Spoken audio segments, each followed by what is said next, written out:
Well, hi for now. Has this kind of disaster ever happened to you? After a very busy morning, you have a meeting to get off to, which only leaves you a very short window for lunch. So you decide to have a microwave meal, and the first stage is really easy. You just pierce the film, pop it in the microwave, and leave it there for 3 minutes. And the second stage looks easy. You just have to remove the film and stir. But that film must have been directed by Christopher Nolan, because it's thoroughly gripping. And the next thing you know... Great. I'm going to be late. You see what I mean? Now, I'm a firm believer in effective management. If you organise things wisely, then you can fit a lot in, and that helps you to keep healthy, connected, and happy. I mean, last year I easily managed a house move, my day job, lead roles in 3 community theatre productions and principal roles in at least 3 others, to start attending a boot camp, start up a YouTube channel, write a book for a book competition, and pine after a woman. And I came out of it with loads of new friends, new skills in video editing, 3 major storytelling projects, a winning novel, and the girlfriend I'd always dreamed of. You know, if you want me to share my tips for organising your time, just comment below and I'll put them out one thankful Thursday. But there is a danger with doing so much, and that is when it all goes pear-shaped.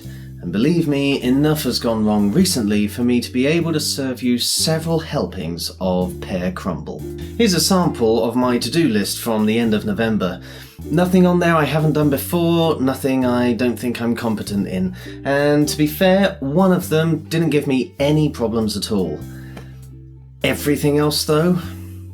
Let's take the next one. Whenever you start directing any show, you have auditions, and Singing in the Rain has 2 male leads. Now, there's always way more women in community theatre than men for some reason, but you usually find someone.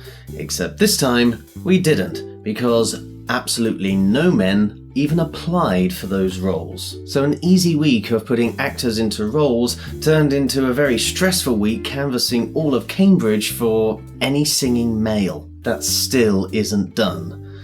We're currently thinking of renaming it Muttering in the Rain. But then, getting a magazine printed should be simple. You just have to make sure that your file is the right size and the right resolution, and then send it off to the printer. Except, for some bizarre reason, the editor's files weren't appearing correctly in the printer's machine. Open it up with one program, all the fonts changed. Open it up with another, some of the pictures just turned into white. That still isn't done. Though I suppose you can say it has been an issue to print. Settling accounts should also be easy, if you're able to access them. But despite repeated assurances from my bank manager, let's say once a week for the last 2 months, that everything's now fine with our business account since that debt relief order kerfuffle from a few weeks back, well, it still isn't. It seems no one else at the bank wants to believe him. So that as well still isn't done. Although I'm going to be done by some of our creditors if it's not sorted soon. Then there's appearing in that musical. All well and easy if you've been rehearsing for 3 months, until you go and catch a cold. Like I did. Very poorly timed and very hard to flush off when you're running about under really hot stage lights and trying to sing over a sore throat and with a blocked nose. I made it, of course. I had to, the show was on. But it meant that a week of Sister Act was pretty much immediately followed by a week of Blister Act. And remember how this is only part of my list? Well, yeah, there was more that I had on my plate, and more that went mouldy. So much so that, remember the thing right at the top of the list was going well? Well, suddenly even that was under pressure, and I only just managed to hit the deadline, giving me several sleepless nights. That could have seriously ruined my whole week. So the moral of the story is, first and foremost, be thankful for what you are getting out of everything that you're doing. And most of the time, that's going to be the people that you're doing them with. The camaraderie of the production team here, the editorial team here, my business partner and her husband, and fellow cast members and the audiences, it all made it all worthwhile. And satisfaction is the best sleeping pill around. But I also have to be thankful for good advice, and the latest snippet of really good advice I've had has come from Cotton Pad, which is... maybe I shouldn't do so much. I mean, okay, I wasn't expecting it all to go caca, and to be honest, I don't think you should expect the worst all the time, because if you do, well, you'll never leave the house, or you'll spend a fortune in body armor. So don't expect the worst, but always leave time for the worst, because that way, if the worst does happen, you'll have time to deal with it. And if it doesn't happen, then you have more time to just put your feet up and relax. So there you are. Now, I have a confession to make.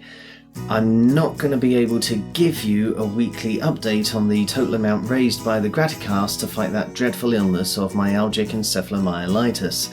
And the reason for that is because I've now discovered YouTube only updates us on how much we've raised once a month. So it still stands at £4.14, but the moment that moves, I'll be sure to let you know. Of course, one thing that you can do to help is if there's someone that you really want to say thank you to, tell them in the comments on this video.